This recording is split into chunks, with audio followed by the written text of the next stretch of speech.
Lima. Entonces leo rápidamente las biodatas de ambos autores que ya se encuentran en la mesa. Alejandro Neira acaba de publicar en el 2025 Cultura Peruana. Él es escritor y diplomático, ex ministro de Cultura, es director de la Biblioteca Nacional del Perú, es director del Centro Cultural Inca Garcilaso de la Vega del Ministerio de Relaciones Exteriores, ganador del premio Copé de Novela 2019 por Mi Monstruo Sagrado y de la novela breve de la Cámara Peruana del Libro en 2012 por CIA Perú 1985. Su libro de cuentos Biblioteca Peruana ganó el premio Luces en el 2018, ha formado parte de diversas antologías nacionales e internacionales y miembro de la delegación peruana en diversas ferias internacionales. Ha publicado Tradiciones Peruanas 1821 y recientemente CIA Perú 1985-1992, que es una compilación, ¿no?, de una serie de novelas, y además de Cultura Peruana ya mencionada, ¿no? En el caso de José Donaire, es editor y escritor autodidacto. Esperemos que amplíes esa palabreja. Desde 1999 publican novelas, libros de cuentos y microrelatos, ensayos, historietas e historias de literatura infantil y juvenil. Sus relatos han sido incluidos en antologías de narrativa, especialmente en los ámbitos de lo fantástico, la ciencia ficción y el microrelato. Ha sido también antologador y curador de diversos proyectos temáticos de narrativa contemporánea. Es ganador del Premio Luces 2016 del Comercio por la novela gráfica Tinieblas de Ultratumba y ha recibido en múltiples ocasiones estímulos económicos para la cultura, además de una línea de apoyo para la cultura en 2020 por la novela gráfica Quispicay. Dirige actualmente el sello Maquinaciones y el proyecto Kafka en la Selva Central del Perú. Muy bien, entonces iniciaremos. Creo que ya les había enviado las pautas, ¿no?, en esta primera ronda. La idea es comentar un poco acerca de la temática del libro, ¿no?, un poco de la estructura y de las influencias que pueden haber, tenido para la elaboración del libro. Entonces, libremente, no sé si... bueno. Antigüedad. Bueno, si estamos de acuerdo, entonces José Donaire iniciaría. A ver. Buenas tardes. Como lo dije ayer tantas veces, agradezco a la Casa de la Literatura y a los organizadores de este decimosexto Congreso de Literatura Fantástica y Ciencia Ficción. Bueno, creo que me conviene nacional, ¿no? Me parece que me conviene nacional. Pero bien, sabemos de que hablamos de artefactos no miméticos lanzados en este país, ¿no? Y con esto estamos cambiando de alguna manera el paradigma, estamos cambiando la percepción que se tiene del quehacer literario nacional. Ayer en una mesa en la que se habla más bien de la liquidación del realismo, ¿no? Estamos liquidando lo no mimético, pero bien, hubo una oportuna corrección de Elton. Y en efecto hay un cambio y textos como el de Alejandro, Bifi y Collazos, bueno, y el mío, bueno, son granos de arena que contribuyen a afianzar más esta manera distinta de la escritura creativa, ¿no? de desarrollar la escritura creativa. Y no es que el realismo sea feo o malo, ¿no?, sino que es otra manera de referir y en lo que a mí me concierne como editor y escritor, encuentro que en lo no mimético uno puede ahondar más en lo que el realismo fracasa, ¿no?, o se trunca, o queda trunco. ¿Qué mejor manera que el fantástico, que lo no mimético para hablar de la situación actual, ¿no? Y no hablando directamente de lo que ocurre, sino, bueno, a través de metáforas y figuras. Y en esa línea un poco aparece este libro, que si no me equivoco hace 8 años que no publicaba algo original, algo nuevo, novedoso. Tengo un libro publicado hace algunos años, me parece que es 7 mitos peruanos, que son en realidad pues una compilación de de mitos que había publicado pues hace unos 15 años, para, digamos, unos libros ilustrados para niños.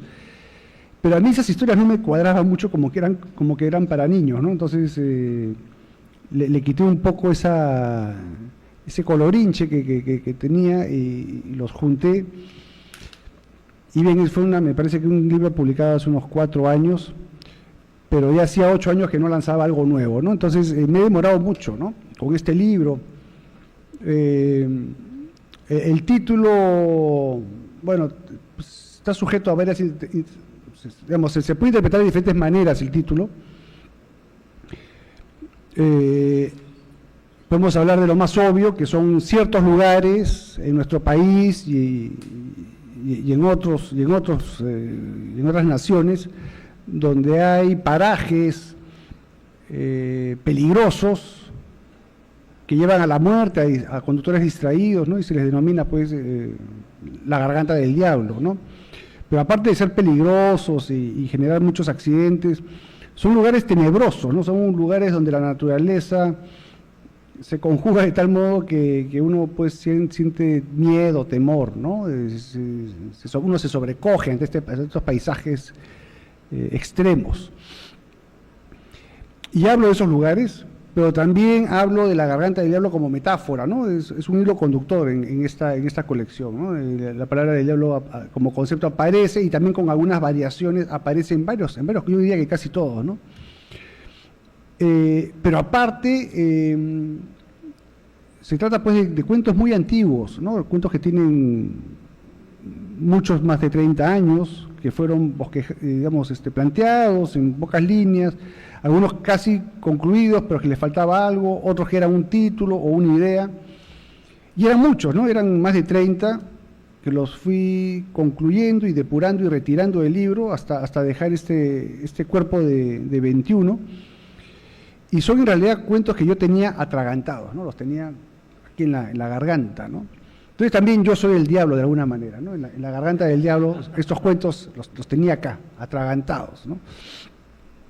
Y también me gusta pensar que la garganta del diablo es pues algo que se come, que se queda ahí y va bajando para ser procesado por nuestro estómago. Porque es un libro muy biológico, ¿no? Eso lo decía ayer en la presentación. Es un libro donde el cuerpo tiene un peso, donde la carne se pudre cuando muere el cuerpo, pero no muere en realidad, porque es caldo de cultivo pues para que vivan otras cosas, ¿no? Gusanos, en fin, moscas, una serie de animales que degradan, ¿no? Y hablo también de los olores que emiten estos juegos. Yo creo que es una cosa muy, muy presente, ¿no? Los olores, el olor de la putrescina. La putrescina es una bacteria que es un olor, no sé si ustedes han olido alguna vez un muerto, ¿no? Yo he olido muertos sin querer, bueno, más o menos queriendo también, pero recuerdo en alguna ocasión en un desierto, buscando, en un campo de batalla en realidad, ¿no? Ahí en Tacna, en el campo de la Alianza, de expedicionario, ahí con un grupo de loquitos que exploraban la zona. Buenas tardes, señor.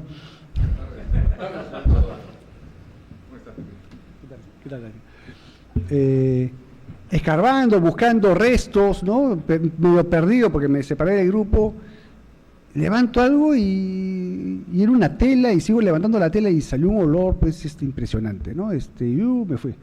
Y ese olor se quedó grabado, ¿no? Entonces, esas cosas son las que a mí me persiguen, ¿no? Me persigue, está presente. Ese es otro cuento que no está acá, pero ese olor de la putrescina es tan peculiar, ¿no? Recuerdo también que una vez preparé una caja china, hace una pandemia, y me quedó deliciosa, y me dio flojera limpiar la caja china, ¿no? Y pasaron 3 semanas y mi esposa me dice, oye, la caja china no la has limpiado. La destapo y era una cosa alucinante lo que encontré adentro, ¿no? Y eso me quedó grabado, y también el olor me quedó grabado, ¿no? Entonces esos registros a uno lo golpean, lo impactan, y en mi caso al menos brotan, ¿no? Brotan para texturizar estos cuentos, ¿no? Donde digamos, yo no quería asustar, ¿no? No quería asustar, porque eso es fácil, pues, con un golpe en la mesa asusto, ¿no? Pero el susto pasa, ¿no? Pero infundir terror, horror, requiere un ejercicio más sofisticado, ¿no? Más atento, más complejo. Y yo no sé si logro esto en el libro, pero el horror es un pretexto para reflexionar sobre la existencia, sobre la vida, ¿no?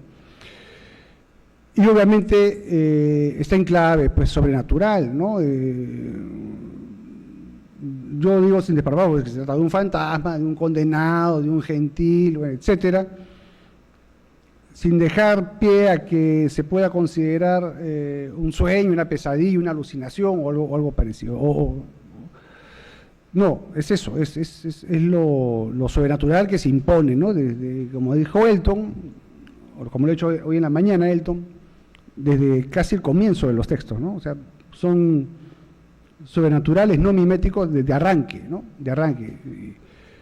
No es que a la mitad hay un quiebre, no, de arranque ya está el código establecido. Bueno, por el momento es lo que tendría que decir. Muy bien. En edad me sigue, creo que Alejandro, ¿no? Sí, correcto. Sí, muchas gracias. Muy buenas tardes. Para mí es un gusto estar en este Congreso de Literatura Fantástica. Creo que he participado hace mucho tiempo que no participé en alguno de los primeros. Y es un gusto saber que la Casa de Literatura, Elton, el Centro de Estudios Literarios Antonio Cornejo Polar siguen apostando por esto que decía Pepe, que es algo que se aparta un poquito de la literatura convencional y en mi caso, que soy un burócrata en el día a día, de lo cotidiano. Y creo que eso es lo que me lleva probablemente desde hace 20 años a escribir, no necesariamente cuentos fantásticos, pero sí cosas que no tienen nada que ver con, entre comillas, la realidad. Desde Peruanos Ilustres, que publiqué hace 20 años, un poquito más, que son cuentos, algunos fantásticos, algo de ciencia ficción, ¿no? Peruanos Ilustres, mis primeros libros, y hemos coincidido con Pepe en varias cosas, en varios gustos, ¿no? No he tenido la suerte de leer a Daniel, ahora me tengo que conseguir el libro, pero por ejemplo Gianni Biffi hace algo parecido, ¿no? Que es, y hay Dani Salvatierra, que está acá también. Entonces, no somos tan pocos tampoco, somos como una cofradía de gente exótica que escribimos cosas raras y nos leemos, pero creo que en mi caso es eso, es casi esto, autoconfesión, ¿no? Lo hago porque creo que me aparta de la vida, entonces escribo de espías, que tiene algo de realidad, ¿no? Entonces todo se mezcla, porque lo fantástico también puede ser cotidiano. Acabo de pasar, yo trabajo aquí en el Ministerio de Relaciones Exteriores, y acabo de pasar por el Ministerio de Economía. Y había un grupo de manifestantes y habían puesto un parlante en el que se escuchaba "resistiré, resistiré", o sea, es completamente absurdo, fantástico, y eso también es la vida cotidiana de los que trabajamos acá en el centro, seguramente, en todas partes. La verdad que es... entonces, este libro, que es Cultura Peruana, tiene un poco, creo que le voy a poner ese soundtrack, de hecho, porque es un poco parecido, o sea, en casi todos está el burócrata que soy y que he sido también. En este caso he sido, digamos, en el ámbito de la cultura como ministro de Cultura o teniendo cargos alrededor de lo cultural. Y a mí me pasa que me gusta mucho este género, entonces creo que Pepe dio exactamente en el clavo. Es la única forma que yo tengo, por un lado, como de resistir, sobrevivir, y al mismo tiempo de retratar la realidad, es con la ficción fantástica, o sea, tratando de apartarme de lo cotidiano, de lo real, de eso, ¿no? de lo que vivimos, entre comillas, como normal. Entonces todos estos cuentos tienen un poco eso, y estaba tratando de encontrar algunos parecidos.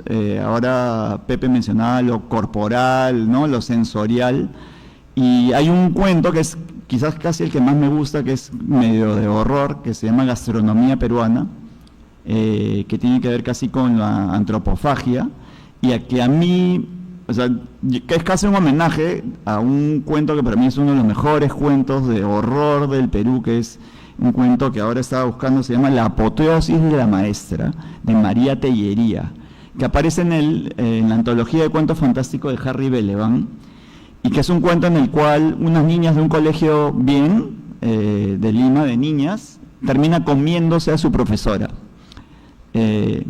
Pero que es narrado completamente natural, ¿no? Como es una condición que pasó en el colegio esto, y las discusiones se dan en torno a qué hacemos ahora con las niñas, ¿no? Van a terminar sus clases, qué hacemos con la currícula, quién va a ser la profesora que entre, qué hacemos los padres de familia ahora, se van a quedar sin una profesora, quién les va a enseñar.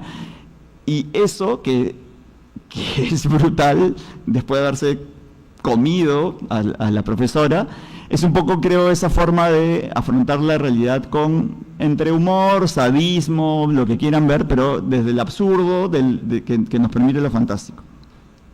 Entonces hay como un homenaje a eso, y hay uno que se llama Caliagnosia, que es un homenaje a Ted Chiang, que para mí es el mejor escritor de ciencia ficción contemporáneo.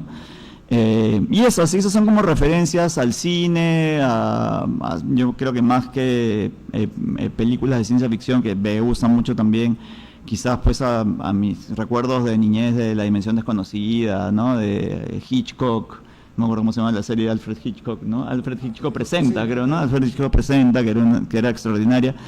Entonces, esos son los referentes, y que de nuevo creo que permea un poco este libro, en el cual hay un poquito del burócrata, de lo extraño, y lo que también menciona Pepe del Perú, ¿no? El Perú, creo, es un país efectivamente fantástico, y tiene cosas fantásticas, desde Machu Picchu hasta las líneas de Nazca, y que llama la atención por eso, y por eso hay tantos alienígenas extraterrestres, estas cosas ancestrales, no sé cómo le llaman, que tienen interés en nuestro país. Entonces, esos son un poquito los cruces que hay, y ya creo que para la segunda rueda podemos seguir comentando algo más del proceso creativo y de esto, ¿no? Gracias. Perfecto. Muy bien, vamos a presentar entonces a nuestro tercer participante, que es Daniel Collazos. Él es autor del libro, Ente, ¿no? Pero además ha publicado Necrópolis y las novelas Heliofobia de M y aparte, ¿no? Maga. Sus cuentos han sido incluidos en diversas muestras literarias de Perú, Italia, Estados Unidos, México, Uruguay y Bolivia. En el ámbito audiovisual destaca su cortometraje Cholita, premiado en Bilbao en 2009. Fue invitado especial de la Michigan State University en 2003. Es miembro del colectivo Quipapacha, del comité editorial de Future Fiction Magazine en español, y columnista de Amazing Stories. Se dedica a la dirección creativa en proyectos de guión y storytelling, a la docencia de cursos afines a la creatividad y de talleres de escritura. Adelante, por favor. Bueno, gracias, Elton. Gracias por la invitación. Disculpen a todos por la tardanza. Sigo pensando en una broma para mitigar mi tardanza, pero no se me ha ocurrido ninguna. Bueno, yo, por lo que he llegado tarde también, no tengo aquí el libro físico, pero acá está la fotito en el celular. Yo improviso un poquito. Existe el libro, sí, está creo que a la venta. Es un libro amarillito. Sí, ahí está, ahí lo tienen. Bueno, quisiera contarles un poquito de Ente, ya que veo que estamos en ese punto. Ente es un libro de cuentos. Es un libro de cuentos que tiene, digamos, es como si fueran dos libros de cuentos, pero en uno, ¿no? Tiene como dos partes, la parte de ciencia ficción y la parte de terror. Y un poco lo que plantea el libro es,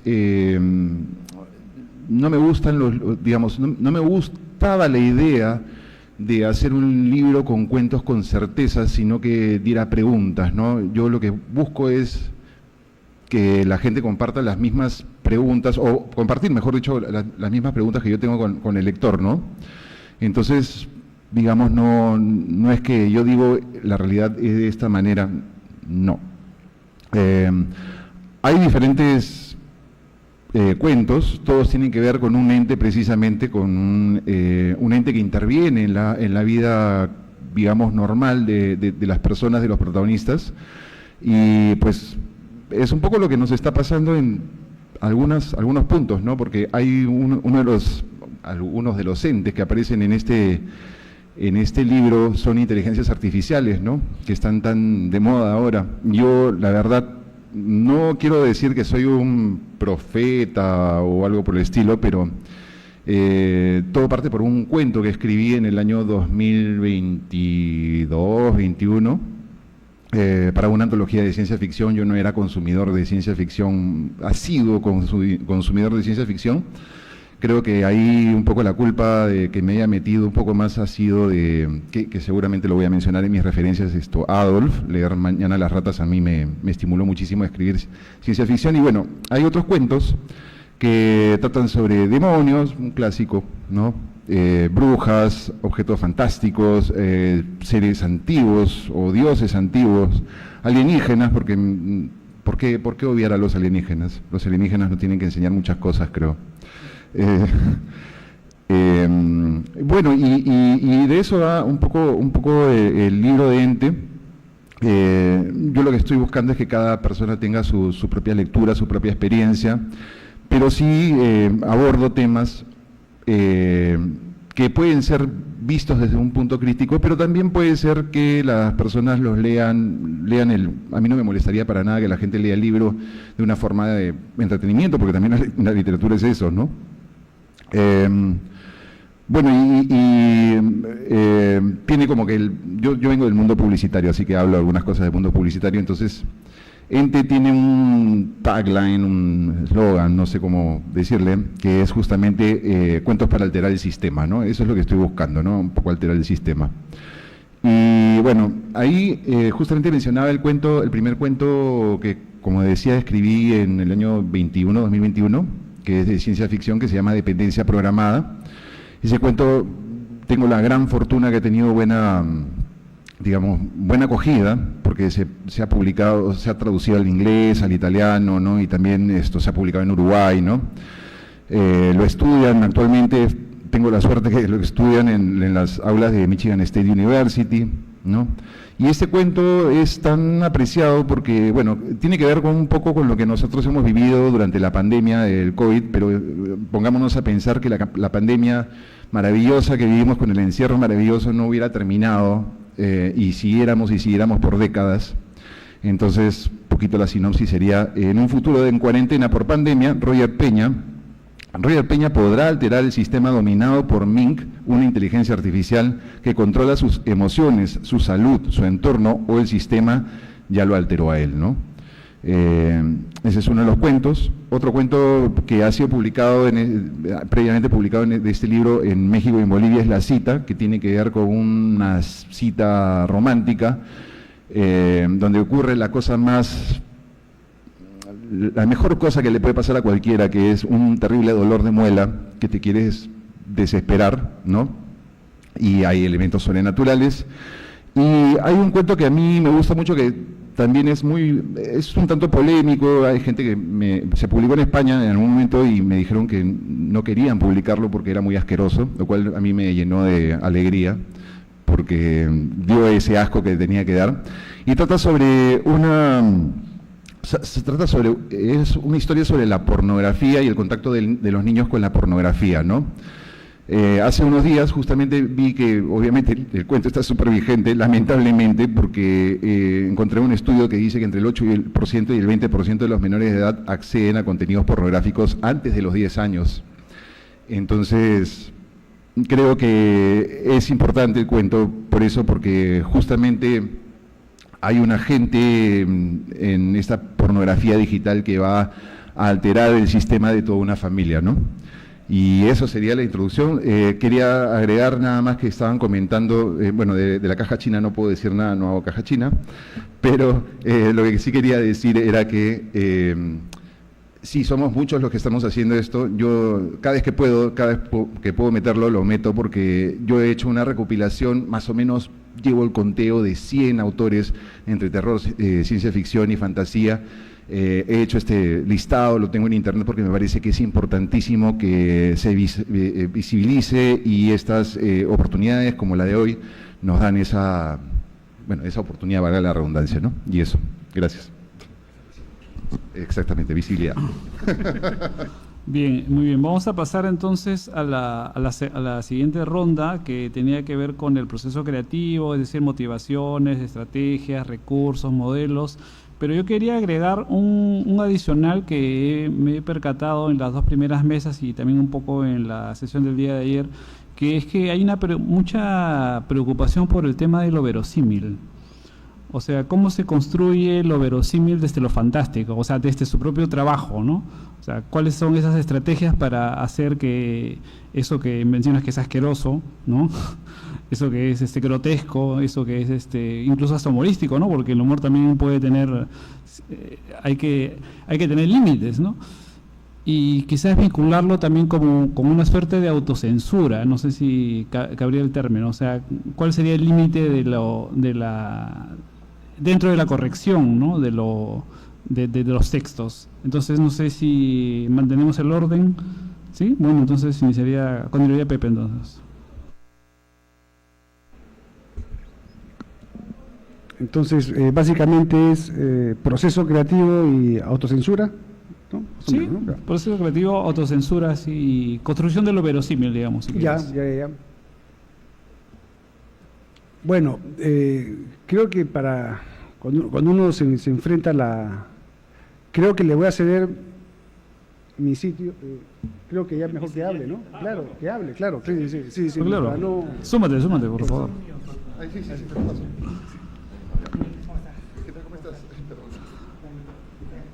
Bien, bueno, ya se sumó Gianni Biffi. Gianni Biffi envió una bio bastante breve, que la voy a buscar igual.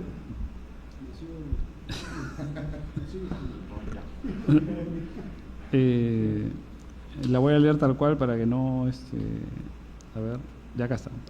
Gianni Biffi nació en el Callao en 1977, publicó Viendo tu vida derrumbarse desde una distancia segura. Punto, nada más. Así que Bueno. con esa presentación, adelante, por favor. Ok, gracias, perdón a todos por la demora. Vivo en la punta y he salido a las 3:30, ya aprendí, ya la próxima vez voy a salir un día antes, voy a salir para llegar. ¿Y de qué van? O sea, ¿en qué va la conversación? Bueno, mi libro es un libro de básicamente comedia, porque era un nicho que estaba vacío en el Perú, no se tocaba mucho, y pensé que en un nicho vacío podía tener más posibilidades de que la gente note lo que hago, porque no hay competencia. Y le tomé puntos fantásticos también, porque creo que el humor funciona, tiene algo eso en común con la ciencia ficción, que empieza con una premisa, y la premisa tienes que creerla. Es como cuando lees a Bradbury o Asimov y te dicen, comienzas a leer y estás en una nave espacial y estás dices, supongo que estoy en el espacio, perdido en el espacio, estoy en este planeta, y tienes que seguir con esa premisa, está establecida ya, no hay explicación, no, más adelante se ve eso. Y eso tiene algo en común con la comedia, que también se basa en premisas, en que la persona tiene que entrar sabiendo al universo que llega. Y bueno, en mis cuentos usé ese tipo de premisas, por ejemplo, en el cuento de Casocta, que es una persona que está desesperada por encontrar una novia, pareja, y tiene que bajar sus expectativas. Y en ese cuento en particular pregunto a un amigo que era arqueólogo para salir si conocía a alguien para salir, y termina saliendo con la hermana de Cthulhu de Lovecraft, porque puedes decir algo de la soledad, de todo eso, y meter ese elemento extra de alguien que ya, pues tengo que salir con ella, nomás es lo que hay. Y bueno, ese es mi aporte a esta mesa, creo. ¿Algo más? No tengo más. Muy bien, muy bien. Entonces, recapitulamos la segunda parte, como había comentado, lo que se trata es de comentar acerca de cuáles son las estrategias, digamos, narrativas que tiene cada uno de ustedes para elaborar sus textos, ¿no? Es decir, que nos cuenten un poco los secretos, ¿no?, que hay al momento de crear estas ficciones, ¿no?, proceso de corrección, etcétera. Y habíamos agregado un par de cuestiones, el tema de la autocensura, ¿no?, es decir, hasta qué punto uno puede limitarse, ya sea en cualquier código, ¿no?, en el humor, en lo grotesco, en el horror, en lo fantástico, en el humor, o sea, porque siempre hay límites, ¿no? Si no hubiera límites, bueno, sería un poco complicado, ¿no? Y que puede estar indirectamente vinculado con el tema de lo verosímil, o sea, cómo hacer que esas historias, que para algunos pueden sonar delirantes, sean finalmente creíbles, ¿no? Entonces, vamos a mantener el orden. Ahora sí continúa Pepe Donaire. Es que han llegado así perfectamente, los tardones han llegado así en el momento preciso, ¿eh? Yo he sido de cirujano, ha sido. Bueno, que pase el tren ahora. Es la chatarra de Porky.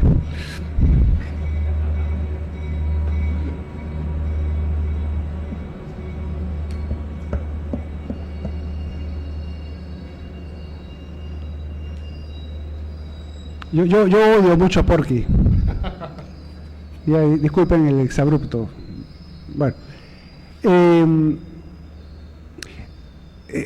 reparo en que los tres han participado en proyectos, en retos que les he puesto en mis muestras narrativas, en mis muestras temáticas de narrativa, ¿no? Y de Gianni Liffi, claro, el humor, ¿no? El humor. Y me adelanto, creo que en la última sección hay preguntas, ¿no? Y le formulo una pregunta a Gianni y a Alejandro, porque ambos trabajan en el humor. Y bueno, antes, digamos, hace algunos años antes de que surgiera en el escenario Gianni, era un poco Lucho Freire y Alejandro Neira, ¿no? Lucho Freire trabaja mucho el humor, cosas raras, pues en el Perú todos somos graves, solemnes, ¿no? Y Lucho Freire no es que sea cómico, sino que hace humor, pues, ¿no? Es distinto. Y Alejandro también lo hace muy bien, lo hace muy seriamente, ¿no? Pero en el caso de Lucho Freire, él escribe en serio, pero le sale el humor, o sea, él dice, pero yo no sé, o sea, la gente se ríe con lo que escribo, pero yo escribo en serio, ¿no? Entonces, hay algo ahí, pues, en él que hace el quiebre, pero él no es consciente de eso, ¿no? Entonces, adelanto mi pregunta, ¿no? A Alejandro y a Gianni, o sea, en el caso de Gianni, si es una estrategia hasta de marketing, ¿no? O sea, llenar un nicho en el mercado, ¿no? Interesante, ¿no? Y en el caso de Alejandro, no sé, pero hasta qué punto es natural, ¿no? Hasta qué punto es algo natural, como en el caso de Lucho Freire, ¿no? Cierro ese paréntesis. En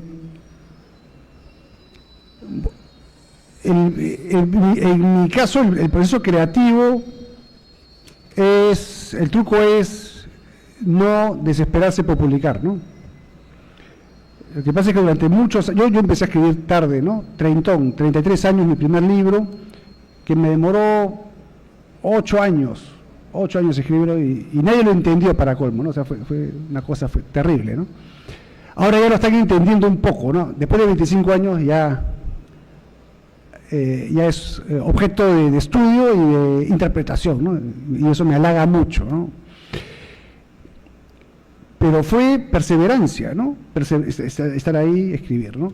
Mi segundo libro lo escribí en un mes, ¿no? Estuve desempleado 2 meses y aproveché un mes para escribir ese libro, esa novela, y me demoré, sí, pues 2 años en corregirlo, ¿no? Pero lo escribí en muy corto tiempo, ¿no? Pero tampoco estaba desesperado por publicar. Cuando un editor me dice, oye, escribe, ahí sí me complico, ¿no? Cuando no tengo la presión, funciona. Cuando no tengo la presión, digamos, mi proceso es más natural, menos estresante, ¿no? Pero cuando me dicen, oye, colabora, escribe un cuento, acaba tu novela, ahí sí el asunto se distorsiona y el resultado no es de mi agrado.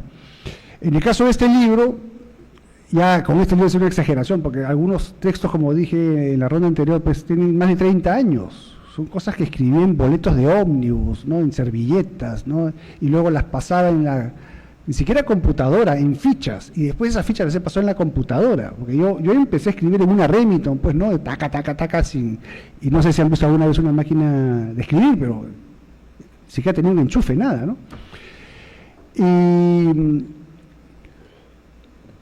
Y a mí, bueno, el paso, bueno, eso no tiene sentido hablar del paso al mundo digital, ¿no? Pero obviamente, desde que uso una computadora, mi proceso es más fácil, ¿no? Como decía Miguel Ángel Vallejo, ¿no? Simplemente cada año o cada cierto tiempo aparecen nuevas tecnologías que facilitan el trabajo del escritor, y la IA termina siendo también finalmente es una herramienta más, no es que lo reemplace, sino que es una herramienta más, ¿no? Entonces también eso hay que aceptarlo. Pero igual hay sufrimiento, hay angustia, ¿no? Y en el caso de este libro, es que en este caso fui autor y editor, ¿no? Y eso es una cosa bien fregada, porque yo quería publicar un libro, repito más o menos lo que dije ayer, desde hace algunos años digo, yo disfruto más siendo editor que escritor, y es cierto, pero también extraño de vez en cuando pues un poco el ego de publicar algo y que me tomen fotos, ¿no? Porque ya hay muchos reflectores para mis autores, pero algo de reflectores para mí, ¿no? Entonces hacía 8 años que no publicaba y fue una motivación, y la presión fue decirle a Elton, oye, voy a publicar, y hasta le pasé la portada, si no me equivoco, ¿no? Entonces ya era la presión de estar en un programa y tener que sacar el libro, ¿no? Y el libro pues ha salido de imprenta el lunes, porque hasta lo mandé tarde, y un poco más y ni siquiera llegaba la fecha, ¿no? Entonces, he tenido la presión, mi propia presión como editor para sacar este libro. El tema de la verosimilitud, yo lo resuelvo de una manera muy sencilla. Lo leo pues 80 veces mi cuento, hasta que me la creo, ¿no? Y cuando hay algo que hace, ¿no? Que hace ruido, es áspero, es ríspido, es fastidioso, y como que cae el cuento, por eso le meto mano, pulo, borro, añado, ¿no? Hasta que me quedo convencido o autoengañado, no lo sé, ¿no? Porque también hay que cortar el cordón en algún momento, ¿no? Hay que separarse de ese cuerpo, ¿no? Que es el libro. Entonces esa es una técnica de ensayo-error, ¿no? Hasta que uno da en el clavo. Y en cuanto a la autocensura, sí, pues en mi caso también como editor, digo, este libro podría entrar en un colegio, y si pongo algo de un cachecito, ya, me fundí. Así sea una línea, se cayó el libro, ya no, o sea, puede haber muertes, le pueden meter un cuchillo a uno de la garganta hasta los genitales, y en un colegio normal, porque la muerte está normalizada, ¿no? Está normalizada. Los niños prenden el televisor y matan gente a las 2 de la tarde, a las 3 de la tarde, a las 4 de la tarde, o sea, no pasa nada. Pero en cambio, 2 personas haciendo el amor, que es lo contrario a eso, ¡uy, no! ¡Qué espanto! Los curas, ¿saben? Las amapafas, y prohíben el libro, ¿no? Entonces es absurdo, ¿no? Cómo se normaliza la muerte y cómo se escandalizan ante 2 personas tirando, ¿no? O sea, yo no entiendo eso, ¿no?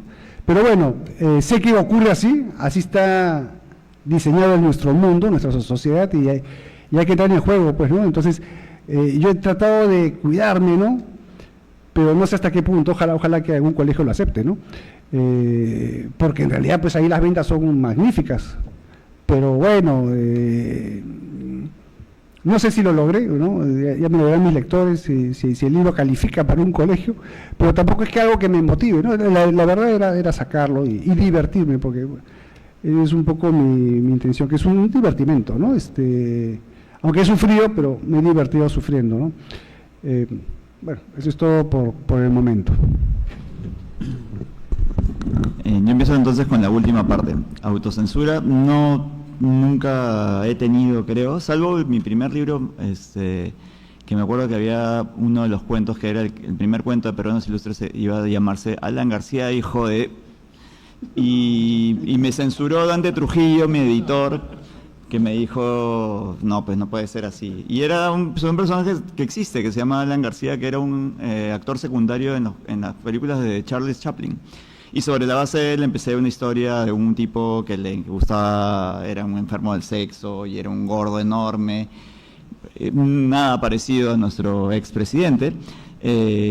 Pero lo curioso es que, claro, no me autocensuré, pero sí me censuraron ese título. Y yo me acuerdo, ahora mis amigos me estaban comentando, justo encontraron una foto antigua por estos días, justo de esa presentación, y un amigo me dijo, claro, yo pensaba que nunca iba a salir Alan García reelegido, además, ¿no? Y al año siguiente salió elegido. Entonces, todos decían, oye, ¿y tú cómo? Además yo soy, claro, y soy diplomático, además, ¿no? O sea, no debería hacer esas cosas. Pero justamente yo siento que tengo la libertad de que la literatura me lo permite. En la literatura puedo poner cualquier cosa que en la diplomacia evidentemente no puedo hacer, ¿no? Ahorita no voy a poder hablar de geopolítica, por ejemplo, ¿no? Chifa, hamburguesa, no puedo hablar de esas cosas. Pero sí puedo poner cualquier cosa en mis libros. Y entonces, si alguien me dice en algún momento, lo bueno es que la gente no lee además, ¿no? Entonces, si alguien me dice, oye, nadie me va a decir, oye, en tu libro, ¿cómo se te ocurre? Pues no, porque nadie lee, pues, ¿no? Entonces no pasa nada. Entonces, esa es una forma fácil de decir, no tengo autocensura porque no, sé que no soy tan popular como para que alguien salga en un momento a hablar, ¿no? Y quizás la otra más bien al revés, ¿no? Porque Dani, que está acá y hizo la portada de CIA Perú el primero, la portada era Abimael. La portada era Abimael. Bueno, esa portada también es un poco la anterior de esta, ¿no? Y era Abimael, que en una primera versión iba a ser como esa versión de Mao con los labios rojos, ¿no? Y era mucho más brava, y terminó siendo Abimael. Y es así, me acuerdo que alguna gente me dijo que como era posible, una amiga que tenía un familiar que había muerto por Sendero Luminoso, y me dijo, ¿cómo se te ocurre poner eso? Y es la única vez que de alguna manera me he sentido un poco, no sé si afectado, pero sí un poco culpable por eso, ¿no? Pero después, claro, yo hablo de Manuel Guzmán, de Vladimiro Montesinos, de Fujimori, en mis novelas de espías, y no ha pasado nada, felizmente, hasta el momento. Entonces, eso por un lado. Y por otro, el origen, el proceso creativo, ¿no?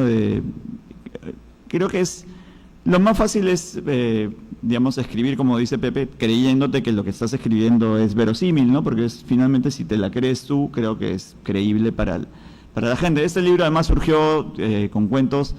Yo lo empecé escribiendo como anécdotas de mi paso por el Ministerio de Cultura, entonces todos tienen que ver un poquito con alguien que trabaja en el Ministerio de Cultura y ve algo que le parece raro, ¿no? Entonces, todos tienen algo de realidad,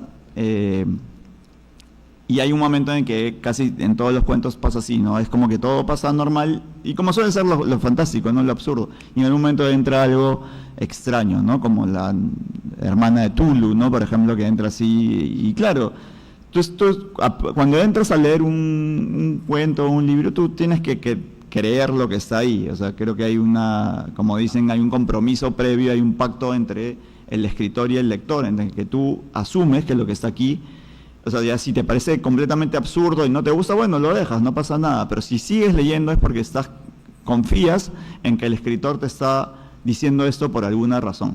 Entonces, ya si tú te crees que, como en el cuento de Yanni, la mujer además empieza, es bien bacán porque habla en su lengua, ¿no? Entonces no se entiende supuestamente y el otro la interpreta, entonces es una cosa absurda. Entonces tú tienes que ponerte en esa situación, porque si no, no puedes jugar con el lector. Y entonces todos estos cuentos pasan un poquito por ahí.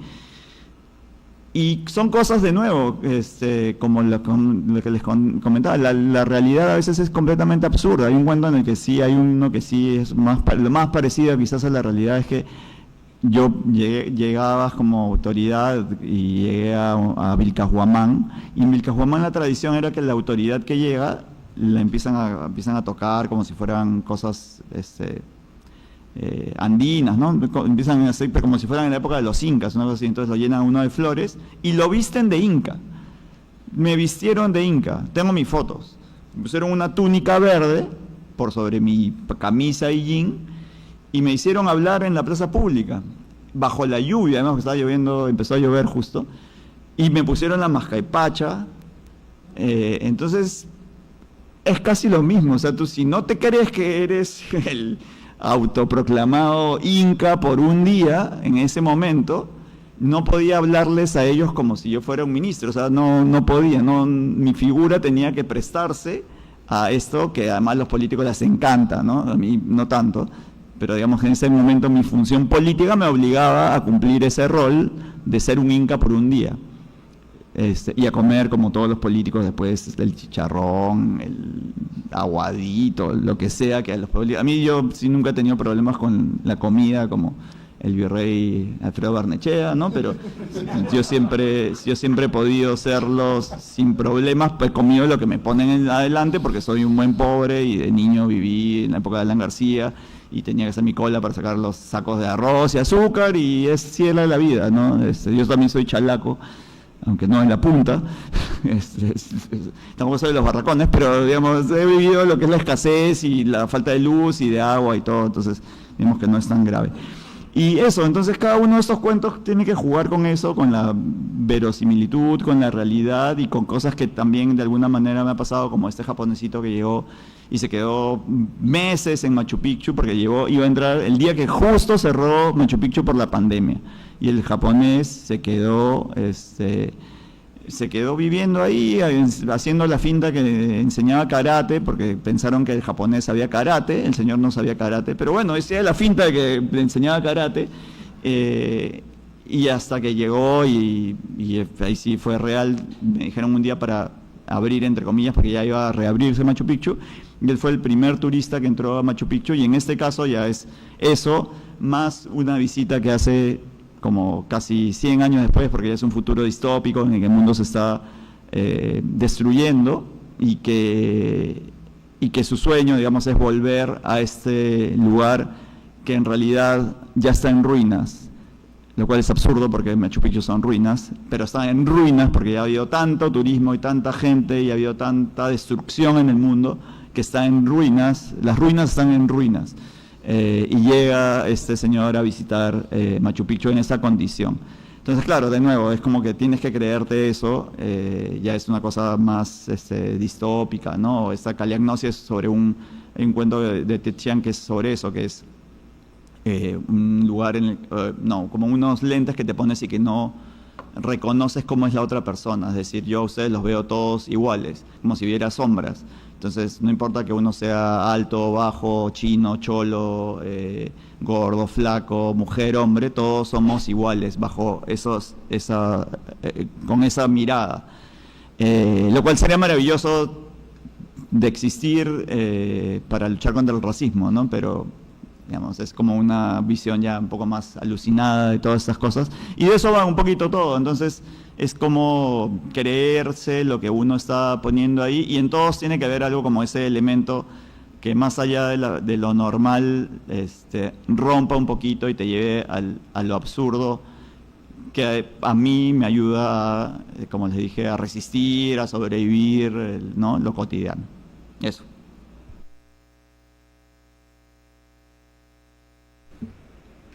Bueno, cosas bien interesantes han dicho y es bien curioso cuando Elton hace la pregunta sobre la autocensura. Yo no veo mucha autocensura en ustedes hoy día. Han dicho varias cosas interesantes, desde Porky hasta Alan García. Pero en el caso de la literatura, yo en realidad no me preocupo mucho. Hay momentos donde tengo miedo al escribir de cosas más fuertes, ¿no? Pero creo que el sexo es parte de la vida de todos nosotros. Hay cosas muy buenas en el sexo y hay cosas muy malas, experiencias muy buenas y muy malas también. Y no me limito, cuando estoy escribiendo de eso, generalmente, creo que en todos mis libros hay ahorita una escena de sexo. Y justamente en este libro pues hay un cuento que tiene que ver con pornografía que pareció muy asqueroso para algunas personas. Pero como tampoco no tengo la pretensión de vender mis libros en plan lector, sino la verdad que lo que quiero hacer como autor es quiero escribir lo que se me da la gana, porque creo que en muchas cosas, digamos, a lo largo de mi vida, en muchas cosas he tenido que cumplir muchas normas. He tenido una empresa, he tenido que ser, digamos, cauto por mis clientes y todo, y cuando me fui de la empresa dije voy a hacer lo que se me da la gana, y eso es lo que estoy haciendo, lo que se me da la gana. Por supuesto sin molestar a nadie, ¿no? O quizás sí. Pero para mí no hay ese freno. Creo que en cuanto a censura me puedo censurar en algo que de repente pienso que yo siento que está mal escrito, o que siento que es una mala idea, pero en esas cosas no. Y aprovecho ahorita, justamente ha llegado mi editora a la sala, a la cual le tengo que agradecer, porque tampoco me censuro. O sea, encontró mi cuento y jamás me dijo, oye, esto no. No me dijo nada, dije, pasó piola esto, sigamos nomás, ¿no? Es cierto lo que dice Pepe de lo que tiene que ver con el sexo y con la muerte. Yo no sé si es una cita o es no una cita, sino un hecho real. Yo creería que sí, en la película que habla sobre la vida de Hugh Hefner, Larry Flint. En la película de Larry Flint, justamente él habla que se censura todo lo que es sexo, pero la muerte no, ¿no? Hay una normalización de la muerte. Vemos periódicos con un montón de muerte, pero el sexo sí, no, tabú, no, eso no se habla, no. Yo la verdad que no, a mí no me importa, yo tengo que hablar de lo que tengo que hablar. Y en cuanto a lo de la verosimilitud, creo que es parte y está integrado a lo que es mi proceso creativo, justamente, ¿no? Parte de mi proceso creativo es la observación, ¿no? Yo podría, no sé si cabe, pero podría decir que yo escribo todo el tiempo, yo estoy escribiendo todo el tiempo. Es decir, me voy a un bar, que acostumbro irme a bares, me siento solo, porque acostumbro eso hace muchos años, no solamente porque no tenga nadie ahorita, ¿no? Pero además de eso, me gusta ir a bares solo, y me siento en la barra y observo a la gente, ¿no? Me gusta observar a la gente. ¿Qué está pasando en las vidas de esas personas? Me comienzo a imaginar por qué están hablando así, por qué discuten así. O de repente también parte de mi proceso creativo es ir a sentarme a conversar con amigos en un bar, o ir a sentarme a conversar, ¿no? Porque discutimos de cosas que me parecen importantes, o a veces son triviales, pero ese punto de la conversación me parece fundamental. Y otra parte de mi proceso creativo, pero lo que pasa es que todo el día estoy pensando cosas, Puede ser que esté caminando por la calle, se lo comentaba a alguien el otro día, puede ser que esté caminando por la calle y a veces no saludo a alguien porque mi cabeza está en otro mundo, estoy pensando, estoy armando, porque me gusta mucho en mis cuentos, en mis historias, armar rompecabezas. Entonces todo el tiempo es cómo encaja esto con esto, y entonces no saludo, este es un sobrado, estoy en mi mundo. Y creo que lo importante para que una historia sea creíble es el personaje. Los personajes hacen que la historia sea creíble, porque por más fantástica que pueda ser la historia, si tú tienes un personaje, creas un personaje, no pensando en un personaje, sino pensando en una persona, ¿no? El lector se siente identificado. Yo conozco una persona así, yo soy así. Y eso te ayuda justamente a entrar a este paso de lo fantástico, y que la gente diga, sí, esto puede pasar, todos tenemos alguna historia que nos han contado de una cosa muy loca, y nosotros decimos, oye, pero está pasado, pero lo creemos, ¿no? Lo creemos, yo creo, porque creemos en la voz de la persona que nos lo está contando y en los personajes, ¿no? Y eso es parte como digo, de mi proceso creativo, y también, pues, como digo, me gusta armar rompecabezas, camino muchísimo, me gustaría caminar más. Cuando estoy armando un cuento, me pongo a pensar, ahí tengo un cuento en Ente, tiene que ver sobre un indigente, está pidiendo limón en la calle, y hay un momento donde comienzan a caer, se comienza a suicidar gente, ¿no? Se comienza a aventar de los edificios. Y ese cuento, por decir, que uno lo lee de repente, no sé, 10 minutos, qué sé yo, me demoré años, más, no sé, 5 años, qué sé yo, porque tenía la imagen, pero quería que esto funcionara y creo que hasta el último momento, cuando ya había mandado el manuscrito, le dije a mi editora, le dije, Tania, espérate un ratito, que hay una cosa que no está calzando de todo bien, porque ya había visto parte de, me gusta dar mucho la lógica, porque quiero que la gente crea lo que estoy escribiendo, entonces me gusta ver espacios, me interno en espacios, me gusta ir a lugares, cuando no puedo ir a los lugares utilizo internet, yo sé que hay mucho odio a la inteligencia artificial, pero también utilizo inteligencia artificial, ¿por qué? Porque como le decía el otro día a una persona, yo nunca me he subido a una nave espacial, nunca, y probablemente jamás me subiré. Entonces, más o menos acondicioné lo que me parecía que podía estar en la nave espacial y le pedí a la inteligencia artificial que me hiciera una nave espacial, me refiero a un plano, ¿no? Entonces, porque antes los he dibujado y qué sé yo, pero ya una nave espacial, pues yo no sé tanto, pues, ¿no? Entonces es parte todo de mi proceso creativo y bueno, podría seguir hablando y hablando de esto porque me interesa muchísimo, pero no puedo ser tan egoísta. Gracias. Gracias. A ver, primero escuchemos a Dani y luego veamos lo de las preguntas. La autocensura, censura política, censura lo que escribes, el medio. En general, yo creo que existe una censura, bueno, la persona se autocensura porque creo que todos se autocensuran porque creen de que lo que dicen puede tener repercusiones que lo van a dañar a él o a lo que he escrito, todo. Y también creo que eso me ha puesto a reflexionar en comedia, pero yo creo que todos tienen algo con lo que no se puede bromear, algo como que es sagrado, como que es haram, como que es prohibido. Y así seas ateo, hay una jerarquía, es como que todos tienen un Dios, y si te das cuenta cuál es tu Dios, nada más te preguntas de qué cosa no te puedes burlar, qué cosa no te quieres burlar. Para una feminista, de repente, lo más importante es el feminismo, entonces no puedes hacer bromas sobre eso. Y en países árabes, si haces una broma, está totalmente penado, es algo que no puedes, de eso no se puede bromear. Y solamente por algún motivo es una sola cosa la que te molesta, básicamente una. Puede ser tu partido político, puede ser cualquier cosa, tu equipo de fútbol, tu ideología política, sobre todo. Y bueno, en países árabes pasa eso, que no puedes cuestionar, burlarte o reírte de la religión. Por ejemplo, esa obra María Maricón que hicieron, lo peor que le podía pasar acá al que la hizo fue que recen el rosario fuera de tu casa. Eso no es nada comparado a lo que le hicieron a Charlie Hebdo o a esas personas.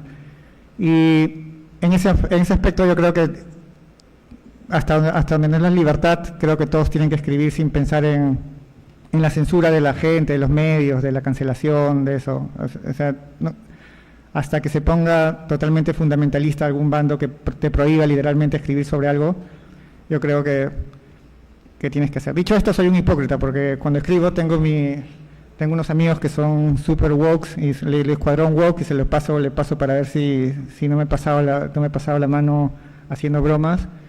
De hecho pensé un poco que tenía, no sé, que podía hacer algunas cuentas como te burlabas de Paco Yunque y de quién más, de Vallejo, o de Vallejo rapeando, y el que rapeaba contra Vallejo le decía, no sé, pues me tiré a Georgette y la puse a gritar como si tuviera síndrome de Tourette, una cosa así con eso. Y pensé que la gente se podía ofender porque toma esos símbolos como, sobre todo en el medio literario peruano, que como no hay Dios, algo tiene que ocupar el lugar de Dios, y la gente se pone muy densa cuando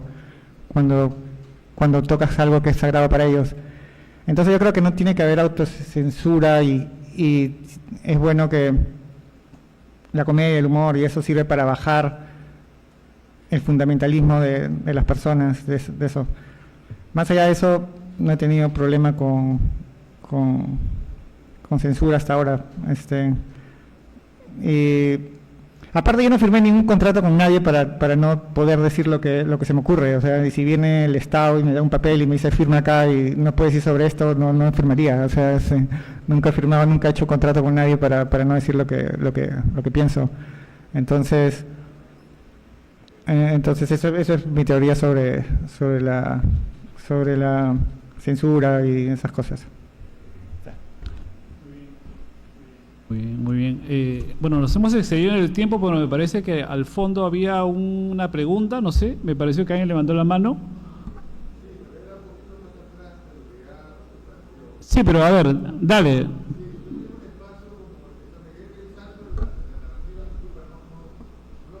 Yo soy una... Aló. Hola. En realidad me quedé pensando en la estructura para hacer ideas y yo no soy escritor, me gusta así la vida, la música, el mar, trato de enseñarle a mis hijas lo que es el arte o caminar por las piedras y que sientan las olas del mar, cómo suenan. Pero yo digo, esa es una historia que yo me creo, pero ustedes de repente sí saben darle una estructura y una base para poder generar algo y una historia y que la gente lo pueda ver y que se pueda alegrar o ya sea entristecer o llevar algo de ustedes, su pensamiento. Eso yo no puedo hacerlo, no tengo de repente el talento para hacerlo, aunque me quedé pensando en que sí, me gusta pensar y que no paro de pensar. A veces pienso tanto que no puedo ni dormir bien, o a veces la almohada me da buenas ideas, a veces no. Pero eso me llevó hace un ratito, no veo acá. Pero me quedé en esa parte, no en ese diálogo. Entonces, siempre me ha gustado explorar un poco las culturas. He vivido en un país, estuve en una universidad internacional con 80 países, ¿no? Donde me comparaba lo que es la cultura sudamericana con de repente lo que es el África o de repente con lo que son... y siempre también observo y de cierta forma escribo en mi mente o pienso muchas cosas, sino que no las sé plasmar, ¿no? Hay gente que sí lo plasma de repente en una pintura, ¿no? Quizás si yo lo hago de cierta forma, toco la flauta traversa, a veces hago música cuando puedo, cuando mi mujer no me deja de molestar, ¿no? Porque tengo una esposa con 2 hijas, es un poquito más difícil, deja de hacer bulla, ¿no? Una vez así en la noche. Pero esos espacios de libertad uno no los puede perder. Es como ustedes dicen, yo no puedo perder algo que si yo tengo una censura, o sea, yo no me puedo censurar, nadie me censura. La gente va a pensar, siempre va a haber gente buena y gente mala, como dicen, ¿no? Este es mi amigo La Punta y vamos a pararlo acá porque esto puede seguir por 15 minutos. Sí, no, ya, pero nada más... Otra pregunta. Esas son las bromas que nos hacemos siempre en el barrio, ¿no? Porque yo le decía cuando éramos chicos, muñeco es torta, mi amigo Yanni, ¿no? Pero tiene razón, él tiene razón. Nada más era eso, que me quedé pensando en esa idea y que bueno que se comparta, ¿no? Esa idea de que estructuren mis pensamientos y que hagan una historia. Nada más. Gracias. Claro, Gracias. perfecto. Bueno, en realidad tu intervención se podría traducir en quizás dar algún tipo de consejo para los que quieran iniciarse a escribir, ¿no? Pero en principio, por ejemplo, si tú quieres escribir, es lo que debes hacer y no pensar, o sea, porque es lo inicial, ¿no? O sea, porque hay muchas personas que quieren ser escritores, quieren escribir, no sé, la gran novela peruana, y están dándole vueltas toda su vida y nunca escriben nada. Entonces, tienes que empezar a eso, o sea, a escribir. Pero no sé si quieres agregar algo. Sí, por favor. Que puede ser útil. Justamente lo que hablábamos ayer, no sé en qué mesa en la que estuve, pero algo así como que todos podemos escribir, ¿no? Sí, todos podemos ser emprendedores, todos podemos ganarnos latín, claro, pero no, pues el que gana latín, que es uno en muchos millones, ¿no? Y no todos, o sea, y no todos pueden escribir, aunque pueden hacerlo, pero que no publiquen, ¿no? Porque nos llenamos, o sea, entren a Amazon y vean, pues, las mismas portadas, casi los mismos títulos, uno lo abre, es terrible, ¿no? O sea, son autopublicaciones. Si quieres escribir, la terapia es buena, por ahí te mandan a escribir, o un taller de narrativa donde tienes un coaching que te conduce. O sea, hay alternativas y ya tú algún día verás si logras cerrar una historia y si vale la pena publicarla, ¿no? Si es un aporte, ¿no? Porque esa es la idea, ¿no? Aunque todos pensamos que nuestra novela, nuestro libro va a ser un aporte.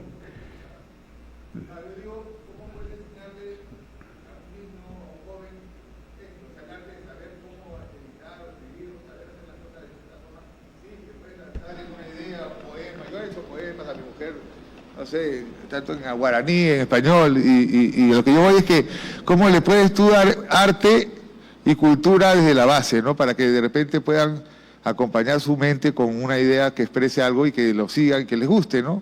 O de repente no, porque hay, o sea, hay diferentes criterios. Yo te quiero decir una cosa desde mi punto de vista, digamos. Yo soy, en ese sentido, soy muy soñador, muy optimista de repente, pero de repente ellos no sé, pero para mí si tú tienes la creatividad, estás pensando una historia y todo esto, para mí ya tienes gran parte ganada. Para mí tienes gran parte ganada. Lo que es estructuras, lo que es esto, todo lo que conlleva la metodología, esa historia, sí. Claro. Esa es la parte, es la técnica. Y eso te lo da justamente, como dice Pepe, te lo da un taller, claro. un coaching. Sí. Yo yo te digo, a mi hija de 5 años le hago un cuento, ¿no? De 2 horas. La hago enterrar un tesoro, que yo metí unos chocolates debajo de la arena. De repente la hago pisar el jardín y le hago una enseñanza, una guiada, pero es mi historia con ella y que simplemente duró ese tiempo y se acabó. Pero no está plasmado, más que en ella sí, de repente le gustó. De repente mi señora dice, oye, ¿cómo hace meter los chocolates debajo de la arena? Los he ensuciado, ya no sirve, bota la basura. Ya me fregó toda la idea de llevarla por un cuento, o sea, pero lo que yo me gustaría es que quizás, yo no soy franco, no soy de mucho de escribir, quizás en algún momento de mi vida lo fue, pero sería bueno inculcar desde la base de los jóvenes, de los colegios, que ahora ya todo es internet, todo es computadora, todo te lo aparece así sistemático, y ahora con una IA ya ni siquiera buscan, lo digo porque tengo una niña de 5 y la otra de 11, ¿no?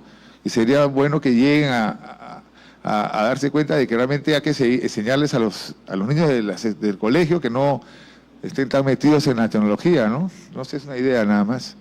Gracias.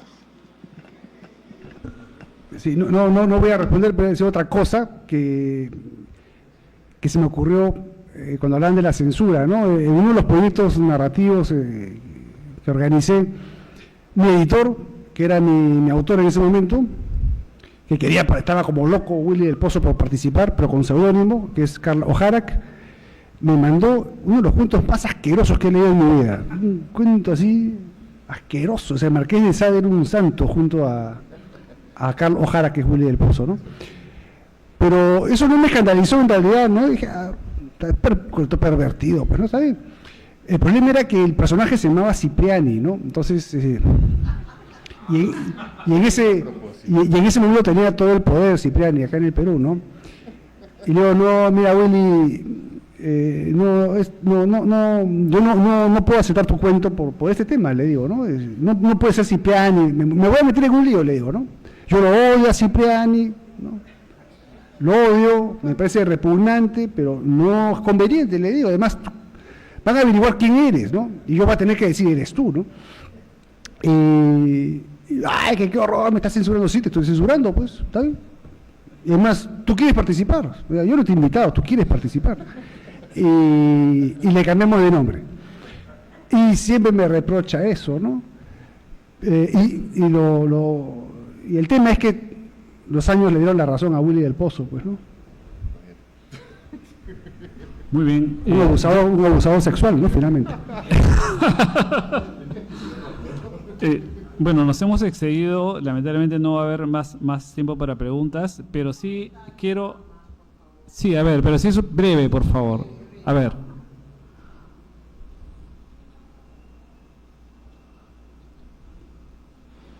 Buenas tardes. Definitivamente lo poco que he escuchado es talento. El que quiere escribir, dice, ¿cualquiera puede escribir? Sí, pero hay que tener talento. Esto es un talento, ustedes lo han desarrollado, qué bueno, debiera difundirse más. Y recogiendo un poco lo que dijo el señor, ¿no? El señor que opinó, debiera difundirse en los colegios, debiera difundirse para que por lo menos motivar, incentivar al semillero de los colegios para que puedan escribir. Es un talento que se tiene que desarrollar. Yo no lo he visto, yo camino todo Lima, todo el Perú, no he visto que este talento se esté desarrollando. Así que hay que trabajar. Gracias.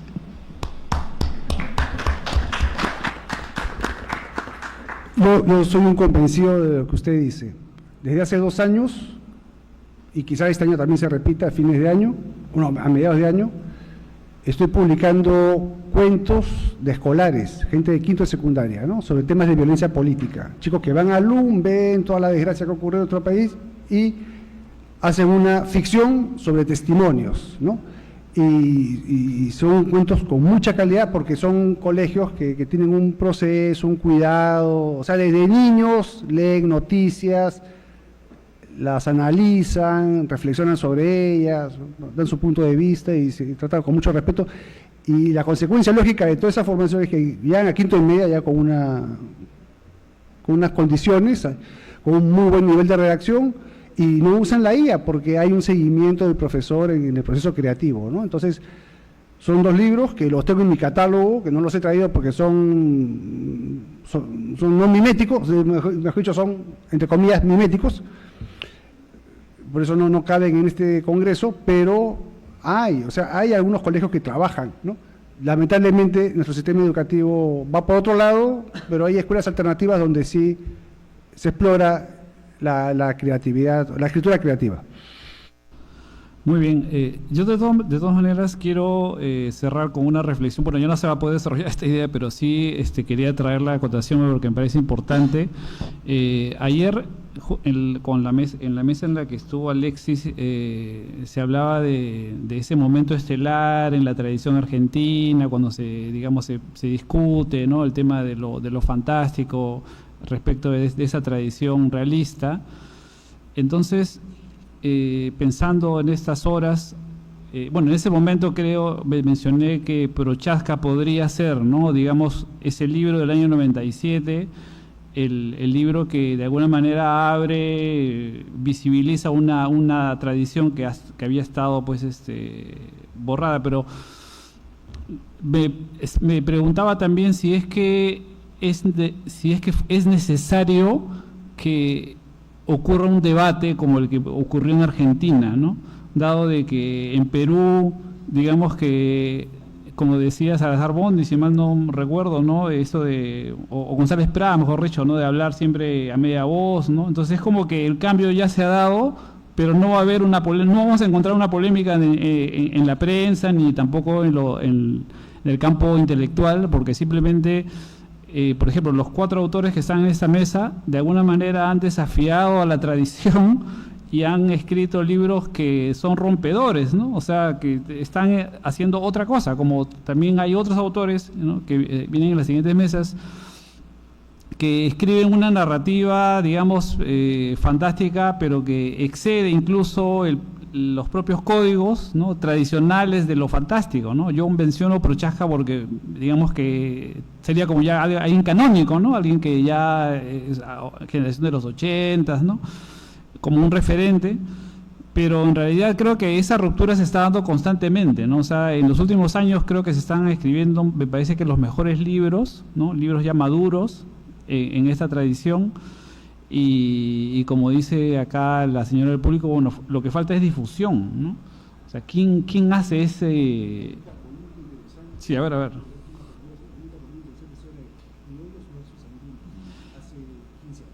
Claro, digamos que la última polémica fue entre criollos y andinos, como me recuerda Pepe, fue en el 2004, 4-5 más o menos, 2005, ¿no? 4-5 más o menos. Hace más de 20 años... Sí, hace más o menos 20 años, y de ahí no ha ocurrido nada. Esa polémica tampoco es una gran polémica, ¿no? Pero bueno, es lo que hay. Pero digamos que nunca entró lo fantástico tampoco, ¿no? Así que creo que es un tema pendiente, un tema para reelaborarlo, ¿no? Digamos, para seguir pensando en esta tradición tan interesante. Bueno, pido fuertes aplausos para los escritores de esta mesa. Y vamos a hacer un pequeño receso para la última mesa de la noche, que también nos acompañan 5 escritores notables de narrativa fantástica peruana contemporánea. Muchas gracias.